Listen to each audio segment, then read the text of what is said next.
Y puede ser que para algunos el hablar golpeado no cause ofensa, para otros sí. Puede ser que para alguien en la casa pedir el favor no cause ningún daño, pero que no le pidan el favor puede causar ofensa. Por eso la ofensa es muy relativa y va de acuerdo a la perspectiva que yo tenga de las cosas. Entonces dice en Santiago capítulo 3 versículo 2, anote la cita, yo se la leo acá, dice: porque todos ofendemos muchas veces. Mira lo que dice la Biblia, que todos ¿qué? Ofendemos. ¿Usted ha ofendido alguna vez?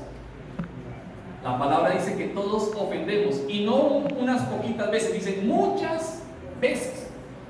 Si alguno no ofende en palabra, Santiago capítulo 3 versículo 2, si alguno no ofende en palabra, este es varón perfecto.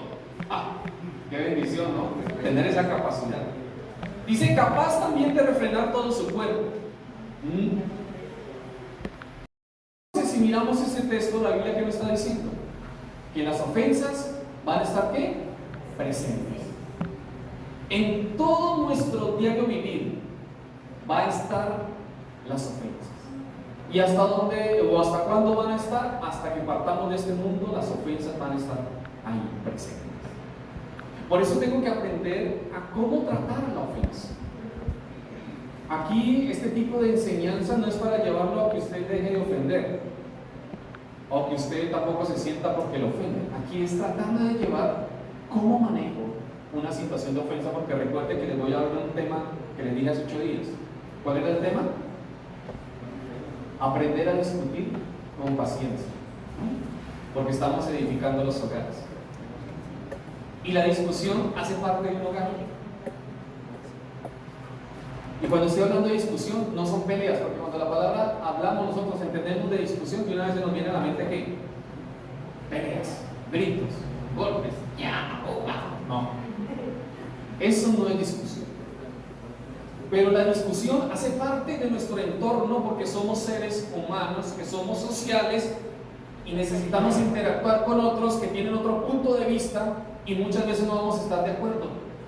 Entonces, ¿qué necesitamos cuando no estamos en un mismo sentir? Discutir para ponernos de acuerdo. ¿Ok? Entonces, ¿qué es lo primero que tengo que saber de la ofensa? Que la ofensa va a estar ¿qué? Presente. Segundo, las ofensas se dan por las personas más cercanas. Desafortunadamente, las ofensas se dan ¿por qué? Por las personas más cercanas. Porque las personas con las que más interactúo son las personas que más probablemente me pueden ¿qué? Ofender. Y también son las personas a las cuales yo puedo ofender. El hermano no me ha ofendido en nada. ¿Yo lo he ofendido? No. Pero si yo viviera con usted, en su entorno, en su casa, al vecino, los podemos ofender. Entonces las ofensas, no están solamente presentes en un entorno familiar, sino también en el entorno de trabajo, en mi círculo social, con las personas que interactúo. Ahí es donde voy a tener también ¿qué? La posibilidad de ser ofendido o de ofender por las personas más cercanas. Lo tercero que debo saber, Mateo capítulo 18 versículos 21 y 22 dice: entonces se le acercó Pedro y le dijo: Señor, ¿cuántas veces perdonaré a mi hermano que peque contra mí? Recuerde que en una de las definiciones que dije que ofensa también era un pecado, ¿no? Entonces Pedro le está preguntando al Señor: Señor, ¿cuántas veces debo perdonar? Y él mismo hace la pregunta: ¿hasta 7 veces? Jesús le dijo: no te digo 7, sino hasta 70 veces 7. Proverbios capítulo 17 versículo 9 dice: el que perdona la ofensa cultiva el amor, el que insiste en la ofensa divide a los amigos. ¿Qué es lo tercero que debo saber de la ofensa? Que la ofensa es perdonable. Que toda ofensa es ¿qué? Perdonable. Y miren la escena, como Pedro le pregunta: Señor, ¿cuántas veces debo perdonar a mi hermano? En pocas palabras le estaba diciendo: Señor, ¿cuándo es que le puedo meter la mano a mi hermano? ¿Cuándo es que le puedo ya pelear con él? Y el Señor le dijo: no son 7 veces, ¿son cuántas? 70 veces 100. Si usted la multiplica, ¿cuántas veces es? Como 490 veces por día. Ahora, ¿que una persona me ofenda 490 veces en un día? Creo que no. Y esto pues trayéndola a un número, pero en sí lo que el Señor le estaba diciendo es que nunca debe cesar el no perdonar cuando alguien me ofende. Por eso el caminar una milla lo llevaba a eso, y lo que el Señor le dijo, ¿no? Que cuando alguien me pusiera a hacer algo que me ofendiera o que me generara una carga, tenía que caminar, ¿qué? 2 millas, para aprender a que en mi corazón, o para que mi corazón aprenda más bien, a doblegarse. Y aquí el Señor está diciéndole a Pedro eso: tú tienes que perdonar la ofensa todas las veces que sean necesarias. Y cuando yo aprendo a perdonar, entonces también aprenderé a vivir en libertad. Amén. Amén. Lo cuarto que tengo que saber de la ofensa es que la ofensa la puedo clasificar de acuerdo a la perspectiva o al sentido de justicia que tengo. Lo repito, la ofensa la clasifico de acuerdo a la perspectiva o al sentido de justicia que tengo. Hay personas que han sido realmente tratados injustamente y se pueden ofender porque han sido realmente tratados injustamente, como también hay personas que creen haber sido tratados ¿qué? Injustamente.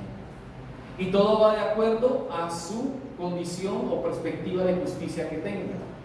Como les decía, hay personas que se sienten por la forma como le dicen algo, y puede ser que la perspectiva de justicia es que la manera como se la tienen que decir es muy cordial, muy amable, pidiendo el favor, y se sienten agredidos cuando les dicen las cosas muy directamente y sin pedir un favor.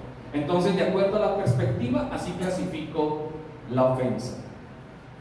Proverbios 19:11 dice: el buen juicio hace al hombre paciente. Y mira lo que dice el texto: su gloria es pasar por alto la ofensa. Entonces, ¿qué quiere decir esto? Que el ser humano, aunque se pueda sentir ofendido, tiene la capacidad también de perdonar. Amén.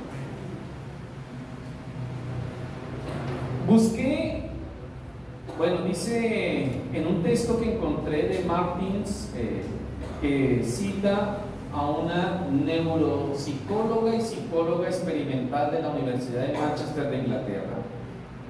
Ella dice lo siguiente respecto a la ofensa. Hasta ahora estoy dándoles la introducción de la enseñanza, así que no se afanen. Dice que este proceso involucra lo que se conoce como memoria semántica, el conocimiento que hemos acumulado a lo largo de nuestras vidas. Ahí es donde viene la memoria semántica, empieza a operar, y por eso determino lo que es justo o injusto para mí, de acuerdo a lo que he ido acumulando a lo largo de ¿qué? De la vida, ¿cierto? Que nos permite evaluar el significado de la información que recibimos. Esta neuropsicóloga dice que cuando la ofensa es percibida como amenaza, genera claramente una reacción física. Nuestro cerebro se prepara para la acción, y hay unos mecanismos evolutivos que pueden activarse. ¿Está claro hasta ahí? Estaba enredado. ¿Qué dice ella en pocas palabras? Que cuando yo percibo una ofensa, hay una reacción en mi cuerpo, porque mi cerebro se ha activado, entonces mi cuerpo reacciona a eso, y es lo que llama mecanismos evolutivos, que también producen cambios o dan una dilatación, en nuestra sangre, en los vasos sanguíneos, y produce también un aumento del ritmo cardíaco. Esto es lo que se llama mecanismos evolutivos. Cuando usted se ofende, en pocas palabras lo que está diciendo es que usted a veces siente que la sangre se le sube a la cabeza. Y se ha visto que algunos se ponen rojos.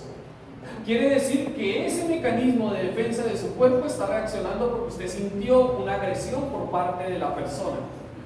Su ritmo cardíaco, ¿qué sucede? Aumenta. ¿A cuánto les ha pasado eso que aumenta y se pone como... Oiga, yo quisiera decirle la verdad. Y también dice que ese mecanismo evolutivo cambia la digestión, o sea que le produce un malestar ¿qué? Estomacal. Porque nuestra digestión tiene, o el proceso digestivo tiene unos recursos que están destinados para eso. Pero cuando la persona se siente ofendida, entonces esos recursos se van también a la reacción del cuerpo, y por eso algunos sienten malestar en su estómago cuando se sienten ¿qué? Ofendidos. No sé si usted se logra identificar con eso, pero son cosas que pasan. Ahora, ¿cómo se manifiesta la ofensa? Y aquí es donde empiezo a predicar. Porque la ofensa tiene dos formas de manifestarse: una forma activa o una pasiva. ¿Cómo es la forma activa? Cuando nosotros respondemos ¿a qué? A la ofensa. Ahora, ¿usted cómo responde a la ofensa? Ya como usted lo quiera hacer. Algunos lo responden agresivamente, otros devuelven mal por mal, ¿cierto? Otros entran en la discusión, otros también empiezan a entrar en que me voy a desquitar, porque la ofensa trae eso, una actitud, una reacción en mi cuerpo. Algunos cortan el saludo cuando se sienten ofendidos, son indiferentes, evaden a la persona. Los esposos cuando se ofenden apartan cama, en la casa se dejan de hablar. Entonces esa es una manera activa de mostrar mi reacción ante la ofensa. Y creo que, haciendo una comparación con la otra manera como se manifiesta la ofensa, que es una manera pasiva, creo que la manera activa es la mejor manera de ¿qué? De mostrar que estoy ofendido. Porque hay personas que manejan la manera pasiva, que es guardar ¿qué? Pero por dentro, ¿cómo está? Y la Escritura dice que nosotros debemos de confesarnos las ofensas los unos a los otros. Por eso cuando Jesús, el texto que leíamos, enseña el Padre Nuestro, dice: Señor, perdona mis ofensas, así como puedo perdonar a los que me ofenden.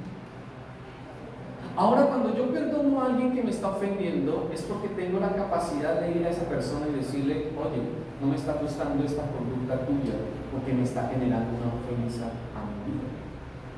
Pero quiero ser libre de esa ofensa y quiero perdonar. Porque cuando yo la guardo, no estoy cumpliendo lo que el Padre Nuestro, o lo que Jesús me enseñó en el Padre Nuestro. Entonces estoy generando en mi interior un acúmulo de cosas que a la larga pueden ser peligrosas. En 2 de Samuel, capítulo 17, vamos a mirar a un personaje. Y esto creo que alguna vez lo enseñé hace mucho tiempo sobre la vida de Aitofel. En 2 de Samuel, capítulo 17, versículos del 1 al 4, y vamos a mirar este texto. Dice: entonces Aitofel dijo a Absalón. 2 de Samuel, capítulo 17, versículo del 1 al 4. Entonces Aitofel dijo a Absalón: yo escogeré ahora 12,000 hombres y me levantaré y seguiré a David esta noche. Caeré sobre él mientras está cansado y débil de manos, lo atemorizaré. Y todo el pueblo que está con él huirá, y mataré al rey solo. Versículo 3 dice: así haré volver a todo el pueblo, pues tú buscas solamente la vida de un hombre, y cuando ellos hayan vuelto, todo el pueblo estará en paz. Este consejo pareció bien a Absalón y a todos los ancianos de Israel. Ahora, también leyendo el texto así solo, no logremos encajar para dónde va la información. Pero mirando el contexto de Aitofel, Aitofel era consejero del rey David. Era un íntimo del rey David. Porque un rey, cuando tenía un consejero, significaba que el consejero se había ganado ¿qué? La confianza del rey. Y Aitofel hacía parte del grupo selecto que pasaba con el rey de día y noche. Aitofel era aquella persona que estaba recibiendo no solamente las quejas de David, sino también los problemas que tal vez David le comentaba, porque Aitofel cumplía el papel de ¿qué? De consejero. Y en ese tiempo Aitofel era un consejero reconocido en todo el reino. Y lo que Aitofel dijera, dice la escritura que era como palabra de Dios, porque lo que Aitofel decía era muy acertado, o sea que era un hombre que tenía un consejo muy asertivo. Y cuando aconsejaba, cuando la gente aplicaba el consejo, veía un resultado, porque Aitofel era muy sabio. Entonces, entendiendo un poco esto, que Aitofel era un consejero del rey, aquí Aitofel da un consejo a Absalón. ¿Quién era Absalón? El hijo del rey David. Pero en ese contexto de 2 de Samuel 17, Absalón se rebela contra David su padre. Y Absalón quiere tomar el reino, quiere tomar el poder. Es más, ya aquí cuando Aitofel da el consejo a Absalón, David ya había huido del reino porque Absalón quería matar al padre, ese hijo, ¿no? Ahora quería matarlo porque David también había tomado malas decisiones al respecto. David había permitido que uno de sus hijos, Amnón, violara a una de sus hijas, que era ¿qué? Tamar. No porque lo hubiera permitido como tal el acto, sino que no llamó la atención como Absalón esperaba, porque Absalón era el hermano mayor de ¿quién? De Tamar. Y esperaba que el rey tomara una medida más drástica con Amnón. Pero David, como tal vez en medio de las ocupaciones, no sé si a usted le ha pasado que en medio de las ocupaciones también usted se lo olvidó, pero Absalón no. Y Absalón quiso tomar venganza y la tomó porque mató a su hermano y también se rebeló contra el papá. Ahora Aitofel entra aquí a jugar un papel importante porque le brinda un consejo a Absalón y le dice a Aitofel que él iba con 12,000 hombres a buscar a David y que él mismo lo iba a matar. Ahora la pregunta que surge: ¿por qué Aitofel le dio la espalda a David si era el íntimo, si era el consejero? ¿Por qué Aitofel tomó una decisión de matar al rey? Si el rey, Aitofel era el que le escuchaba y le daba el consejo. Aquí es donde les dije cómo se manifestaba la ofensa, que había dos formas de tomarla: activamente o pasivamente. Y Aitofel es el mejor ejemplo de tomar una ofensa pasivamente. ¿Por qué? Les voy a dar unos textos y ustedes solamente los van a tomar en cuenta. Anótenlos y luego lo leen en su casa.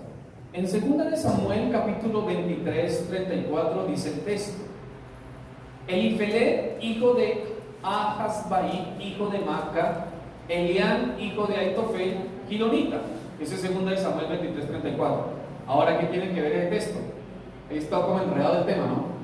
Solamente me da nombres de qué, de que este es hijo de él y nada más. Pero en 2 de Samuel 11:3 dice que envió David a preguntar por aquella mujer. ¿Se acuerda que David tuvo una caída con una mujer? ¿Cómo se llamaba esta mujer? Betsabé. Y le dijeron: aquella es Betsabé, hija de Elián, mujer de Urías Eteo. Y si miramos el texto que le mencioné en 2 de Samuel 23:34, Elián era hijo de ¿quién? De Aitofel. O sea que Betsabé era hija de Elián. Lo que me conlleva que Betsabé era entonces ¿qué? De Aitofel. Era la nieta de Aitofel. O sea que David se metió con la nieta de su consejero. Pero Aitofel no manifestó nada. Y Aitofel siguió siendo consejero ¿de quién? De David. Y aguantó la ofensa. Pero por dentro estaba buscando un momento de poder ¿qué? Vengarse. Ahora, ¿qué sucede cuando la ofensa no la manifiesto? Te voy a mostrar unas características. 1. que surge la hipocresía. ¿Qué pasa cuando la ofensa no la manifiesto? En mi interior empieza a haber hipocresía. Porque Aitofel, ¿qué hizo con David? Siguió con él como si nada. Ahora tal vez David encerrado con Aitofel diciéndole: oye, mire, cometí un pecado. Y cometió un pecado grave. Aconséjame qué debo hacer. Y tal vez Aitofel pensando en su interior: oye, pero este se metió con mi nieta. Sin vergüenza. Que venga un juicio de Dios. Pero no, Aitofel lo aconsejaba bien. Cuando no tengo la capacidad de mostrar mi ofensa e ir y buscar a la persona y decirle: oye, estoy ofendido por esto, entonces voy a generar una hipocresía con la persona. Y tal vez lo voy a estar tratando y me lo paso. ¿Se han escuchado esa expresión? Lo mastico, pero no lo que, pero no lo paso, porque son expresiones muy castizas de lo que muestra que hay cosas mal en nuestro corazón. Y el Señor a paz nos ha mandado. Y cuando dice que a paz nos ha mandado, en el Padre Nuestro dejó que confesemos nuestras ofensas. Y cuando Pedro le pregunta cuántas veces debo perdonar a mi hermano, el Señor le dijo 70 veces 7, porque nosotros tenemos la capacidad de perdonar toda ofensa. Amén. Y si no perdono la ofensa, entonces en mi interior estoy acumulando algo. Si no he hablado con la persona al respecto de la ofensa que me ha ocasionado, entonces voy a caer en el peligro de ser hipócrita con la persona. En el Salmo 55, versículo 12 al 14, allí dice: David dijo: mi amigo, mi familiar, porque no me afrentó un enemigo, lo cual habría soportado, ni se alzó contra mí el que me aborrecía, porque me hubiera ocultado de él. David está expresando que él no esperaba que Aitofel le diera la espalda en el momento. Porque para David, Aitofel, ¿quién era? Más que un consejero, era su amigo, era su hijo. ¿Se han escuchado? Es que ese amigo me traicionó. Ahora, ¿por qué lo traicionó? Tal vez hubo una ofensa que no se trató bien. ¿Qué hace una ofensa no tratada? Me lleva a ser hipócrita. Segundo, ¿qué hace una ofensa no tratada? Despierta un deseo de venganza. ¿Qué hace una ofensa no tratada? Despierta un deseo de venganza. Aitofel vio la oportunidad. ¿Y qué le dijo a Absalón? Tranquilo, yo voy a ir con 12,000 hombres y voy a matar a David. Pero mucho antes le había dicho a Absalón: cuando huye el rey David, recuerden que el rey David tenía concubinas, él las dejó en el palacio. Y Aitofel le dijo a Absalón: te voy a dar un consejo. Coge a las concubinas de tu padre, tómalas por la fuerza, o sea, tenga relaciones con ellas, delante de todo el pueblo, para que el pueblo te vea. El consejo de Aitofel fue una manera de vengarse por lo que David hizo con su nieta. La misma acción. Porque el consejo fue: tome las mujeres, viólenlas prácticamente delante de todo el pueblo, y verá que el pueblo va a empezar a temer. Ese fue el consejo. El deseo de venganza se hizo manifiesto, porque la ofensa no se trató a qué, a tiempo. ¿Se han escuchado la expresión no me alegra pero siento un fresquito? ¿Cuánto la han dicho? Ahora, ¿por qué la dice? Porque hay algo que está mal. Porque la palabra me enseña que cuando mi enemigo tiene hambre, debo darle ¿de qué? De comer. Ahí no dice que uno debe sentir fresquito. Ahí dice: dele de comer, porque ascuas, o sea, vergüenza, acomodarás sobre su cabeza. Y cuando tengo una ofensa que no ha sido tratada con esa persona, entonces llega un momento que puedo sentir una satisfacción por las cosas que le están pasando. Tal vez con el compañero de la empresa con el cual peleé, tal vez el compañero que me traicionó y le tengo aquí guardadito algo, ese compañero de la empresa tengo que ir y hablar con él, porque esa ofensa tarde o temprano me va a pasar factura. Amén. Tercero, que hace una ofensa no tratada: involucra a otros. ¿Qué hace la ofensa no tratada? Involucra a otros. En 2 de Samuel 16:21, ahí está, aunque me adelanté, pero ahí está el texto, ya se lo había dicho. 16:21 dice: Aitofel dijo a Absalón: llégate a las concubinas de tu padre, que él dejó para guardar la casa, y todo el pueblo de Israel oirá que te has hecho aborrecible a tu padre, y así se fortalecerán las manos de todos los que están contigo. ¿Qué hace una ofensa no tratada? Involucra a otros. ¿Se ha escuchado o se ha visto o se ha sucedido, no sé si le ha pasado, que uno trata de involucrar al amigo cuando pelean entre amigos, ¿cierto? El otro involucra al otro y le dice: mira lo que me hizo fulanito, mira lo que él me estaba haciendo, mira que yo le brindé tal cosa y él me hizo esto y esto y esto, y tratamos de involucrar personas en el conflicto, cuando la palabra dice que cuando un hermano peca contra mí, ¿qué debo hacer? Ir y hablar con él. Si mi hermano o si la persona no hace o no atiende a mi llamado, a mi amonestación o a mi queja, entonces tengo que ir con un testigo. Y si delante de ese testigo tampoco me hace o me presta atención, tengo que ir delante de otras personas y solucionar eso. O sea que la palabra es muy entendida, guardando nuestros corazones. Ahí no dice: hable mal de. A veces los padres, en medio de un conflicto, resultan los hijos involucrados.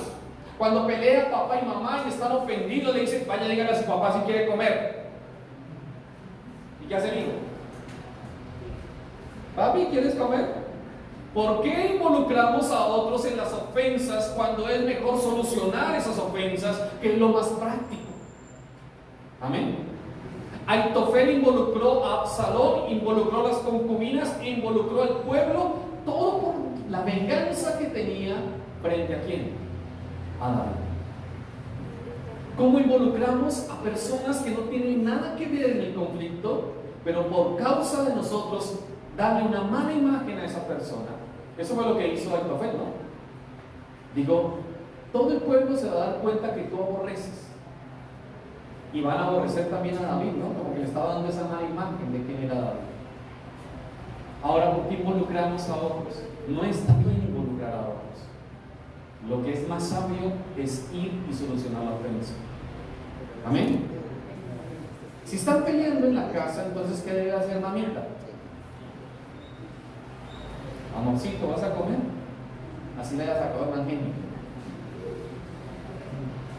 No le diga: vaya a ir a su papá si come o no come, o viceversa.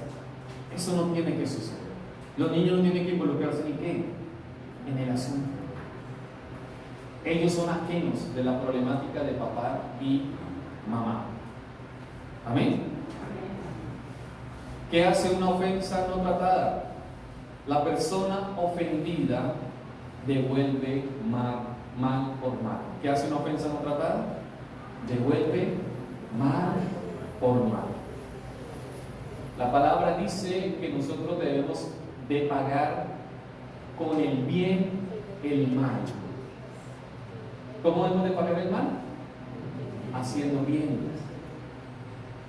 Pero cuando mi corazón está herido, cuando hay una ofensa que no he trabajado, cuando la he acumulado, cuando tengo guardado en mi corazón algo en contra de alguien, voy a siempre a trabajar de alguna forma a hacer mal a esa persona, porque necesito sentir un fresco en mi interior.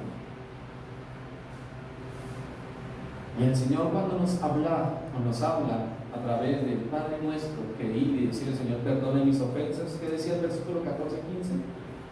Si tú no perdonas las ofensas, tu Padre tampoco te quiere. Me está haciendo consciente que delante del Señor es importante primero arreglar las cosas con mi propio. Amén.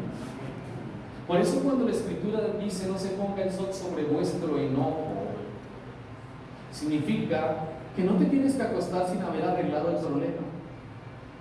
Significa que para el Señor es importante que antes de irte a dormir hayas solucionado las cosas.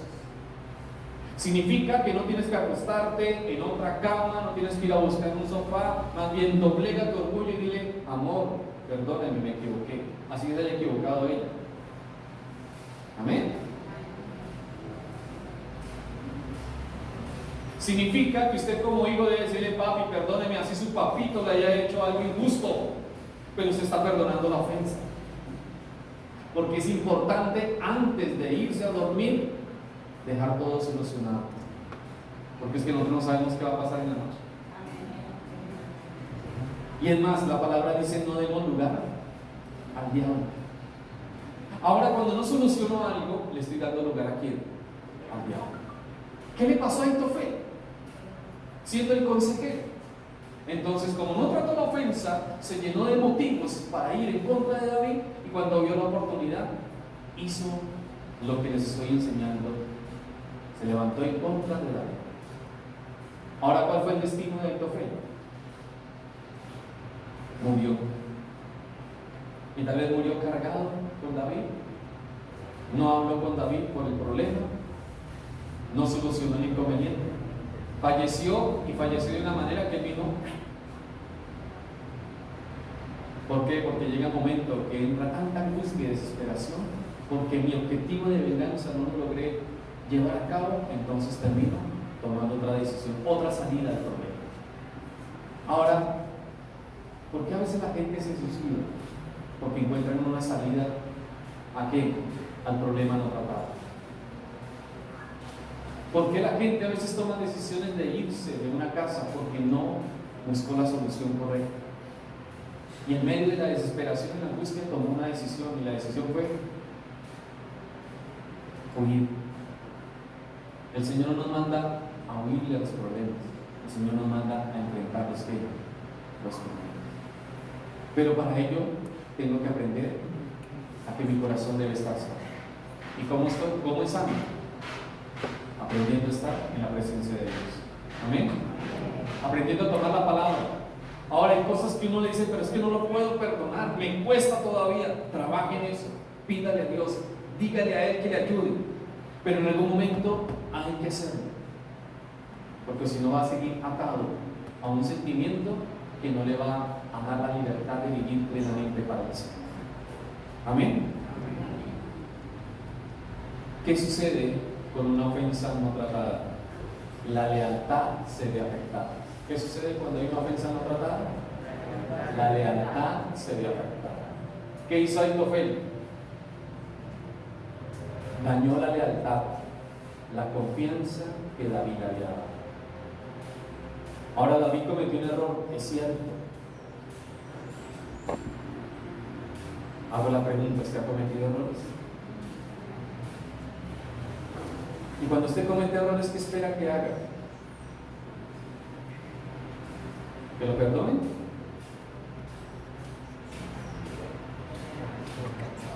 Pero cuando le cometen el error a usted, ¿qué tan fácil soy yo para perdonar la ofensa?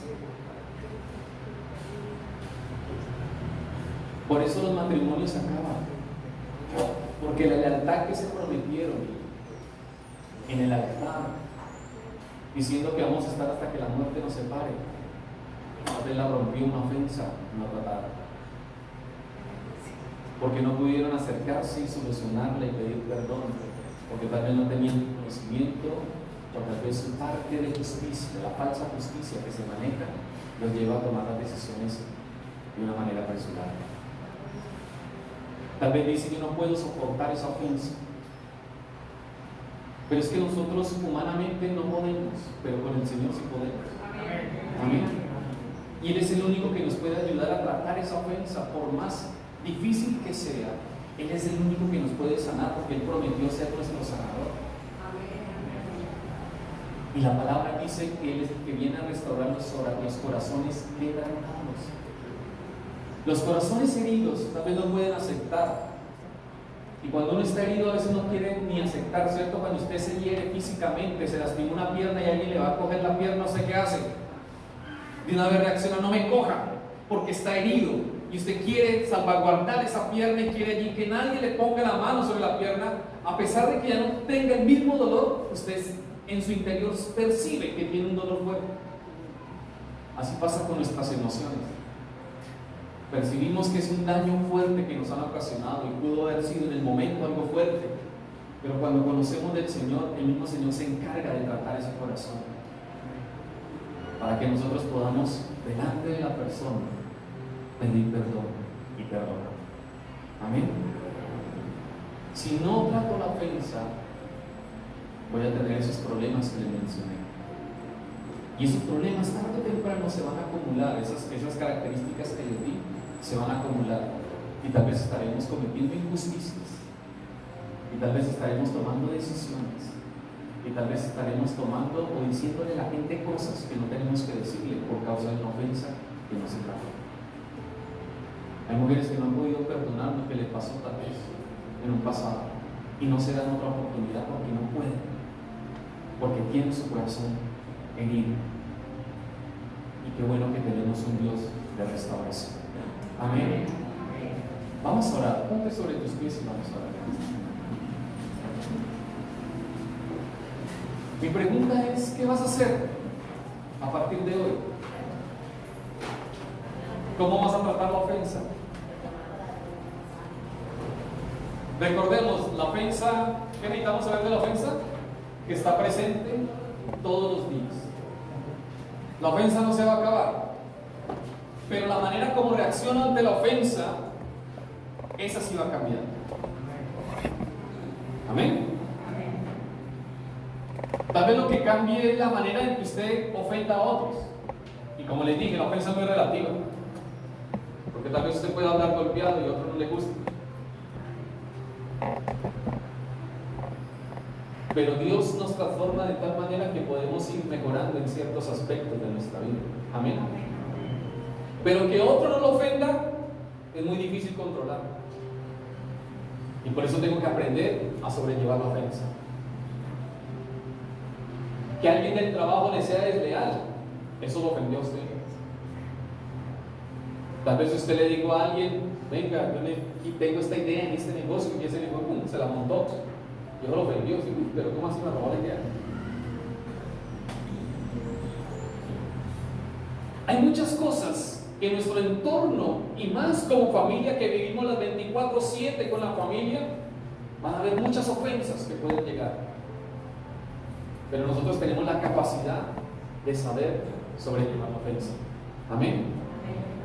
Y cuando declare la oración del Padre Nuestro, tenga la certeza, porque no es una repetición del Padre Nuestro. Cuando declare el Padre Nuestro, tenga la certeza que cuando diga, Señor, perdona mi ofensa, así como yo he perdonado, tenga claro que he aprendido a perdonar a aquel que me ofendió. Porque la oración del Padre Nuestro es un ritual, solamente se dice, pero no tenemos conciencia de lo que estamos diciendo. Y ojalá que cuando le diga, Señor, perdona mi ofensa, es porque ya he podido perdonar a mi hermano.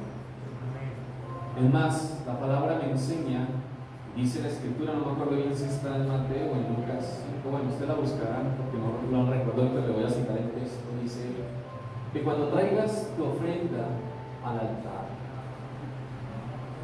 si hay un hermano que tiene algo contra ti, ¿qué debes hacer? Dice, deja la ofrenda en el altar y ve y reconcíliate con tu hermano. Y luego cuando te reconcilies con él, ven y presenta tu qué. Ven que para Dios también, aun cuando presentamos una ofrenda, es importante cómo está nuestro estado de corazón. A veces decimos que la iglesia cristiana pide plata. No se pide plata. Se enseña cómo ofrendar y darle a Dios honra aún con mi ofrenda. Y si yo peleé en mi casa esta mañana, pues tengo que primero pedirle perdón con la persona con la que peleé y luego presento la qué. Porque para Dios es importante nuestro corazón. Amén. Oremos a Dios. Padre, te doy gracias en esta mañana, porque la ofensa sé que va a estar presente todos los días. Tal vez personas me van a ofender, tal vez voy a ofender a alguien, pero necesito primeramente, Dios, aprender a perdonar, Ayúdame a perdonar esas ofensas, a sobrellevarlas, a hablar con la persona, a tener la capacidad de decirle a esa persona que me ofendió lo que hizo para ofenderme, pero también a tener un corazón con misericordia para perdonarle, porque tú nos has llamado a libertad. Ayúdame a tener la capacidad, Señor, de perdonar ese acto, esa herida, eso que está, Señor, en mi corazón guardado durante mucho tiempo y tal vez no me ha permitido ser feliz. Quiero ser feliz. Vamos, órale al Señor, dile, quiero ser feliz, ayúdame a ser feliz. Quiero aprender a vivir la vida. Y la vida cristiana es una vida hermosa para vivir. Ayúdame a vivir, Señor, conforme a tus principios. Y ayúdame a perdonar aquellas cosas que tal vez yo las mire como ofensas. Que no sea, Señor, tan sensible cuando alguien me mira, que no sea tan sensible a la forma como dicen las cosas, que no sea tan sensible a cosas mínimas que a veces me generan ofensas, pero que sí sea, Señor, sensible a perdonar y a dejar atrás para seguir adelante, Señor, con mi vida. Quiero cada día alcanzar la estatura del varón perfecto. Por eso ayúdame, Señor, a tener libertad y a vivir con el gozo que produce tu Santo Espíritu en mí, Señor. Ayúdame a perdonar a mi familia, a perdonar a mi esposa, a perdonar a mi esposo, a perdonar a mis hijos o a perdonar a mis padres. Dile, Señor, ayúdame a tener esa capacidad de perdón por la ofensa que me cometieron. A mis amigos también, que me ofendieron y en los cuales no pude extenderle un perdón, sino lo primero que vino en mí fue una reacción. Y reaccioné agresivamente, reaccioné para no dejarme herir. Perdóname, Señor, si con estos actos te ofendí, porque quiero aprender a vivir en la libertad que tú me has dado. No quiero ser un religioso, no quiero decir solamente voy a la iglesia, quiero vivir en todo mi entorno, que mi ser refleje que realmente eres tú el Dios que me ha llamado y me ha transformado. Quiero, Señor, que mi boca hable lo que son palabras de justicia. Ayúdame, Señor, a mejorar mis pensamientos y a mi nivel de justicia, porque a veces, Señor, juzgo las cosas de mi perspectiva y no pongo atención a lo que tu palabra tal vez me está instruyendo para mejorar desde esa perspectiva, Señor. Necesito de ti, porque soy un pecador, pero también he sido redimido por ti. Y en esa redención necesito cobijarme más y más en tu presencia, Señor. Gracias por el día de hoy, gracias por la palabra y gracias, Señor, porque soy una buena tierra y daré fruto al 30, al 60 y al 100 por uno. ¿Cuánta buena tierra hay acá? Amén. ¿Usted es buena tierra? Amén. Entonces denle un aplauso al Señor.